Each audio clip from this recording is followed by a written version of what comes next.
And I will tell you, we have a chance of going into World War III because of our leader.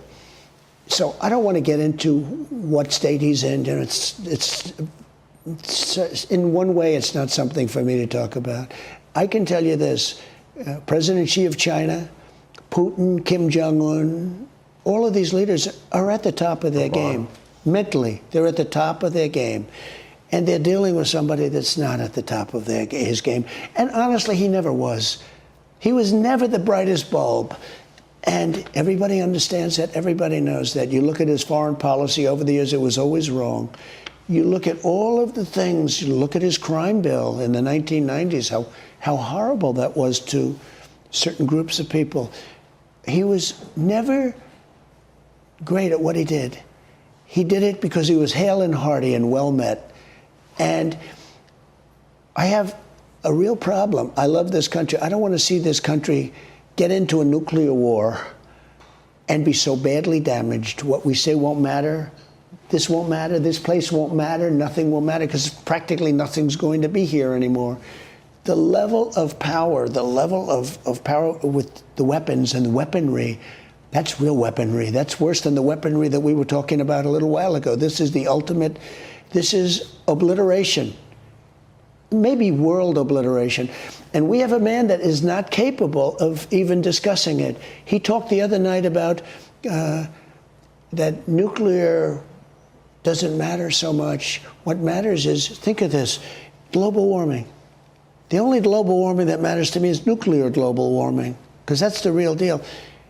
He said it's an existential threat. He loves the words existential threat. That global warming is an existential threat.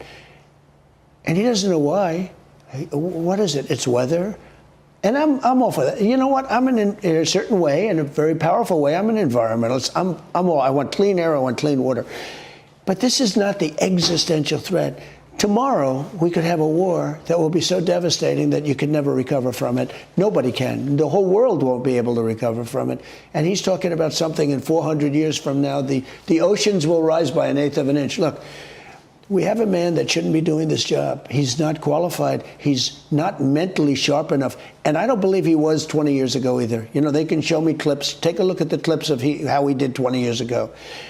His level of hatred for me is incredible. But all I'm trying to do is lay out the facts. Lay out the facts. We have to have somebody that's sharp and strong. And Viktor Orban, who's a very strong kind of a guy, I guess. They call him a strong man. Oh, Trump likes, I don't like strong men or hate strong men. He's leading a country. He's a strong leader. He's the prime minister of Hungary. He said the only way we're going to solve the problems of the world, you got to bring Trump back. China was afraid of him. Russia was afraid of him. Look, I ended the Russian pipeline, Nord Stream 2. Before I came in, even you, nobody ever heard of Nord Stream 2. I said, they're building Nord Stream 2. Everyone said, what is that? It's the biggest pipeline in the world going to Germany. So we're protecting Germany, and Germany's paying billions of dollars a month to Russia for energy. And I also said it's bad for Germany because if they ever do end up with a war, which they have many times, they'll turn off the juice, and Germany doesn't have a chance. That's when I gave Angela Merkel a white flag. Do you remember? I sent over a white flag at a table. She said, what is it? That's the flag of surrender. So we need a president that's sharp and that's respected. And we're closer to World War III. Now, you take a look at what's happened in the last few days. Putin is now talking about nuclear weapons for the first time. I mean, he's talking about them all the time because Ukraine is now talking about hitting Russia. And Biden doesn't know what the hell to say. But all of these things, they're going to end up leading to World War III. I'll get the Ukrainian situation settled, and I'll get it settled fast. It would have never happened. The other thing that would have never happened is the October 7th attack of Israel. Would have never happened. And you know what else? I'll add something else that wouldn't have happened. Inflation. We have the worst inflation maybe in the history of our country. Far worse than they report. There's 1.4%. Because when you add interest rates and when you add energy prices, look at the energy. By the way, gasoline prices are going way up again. When you add all of this in, I think it's the worst inflation we've ever had. And our country has become, Sean, a failing nation.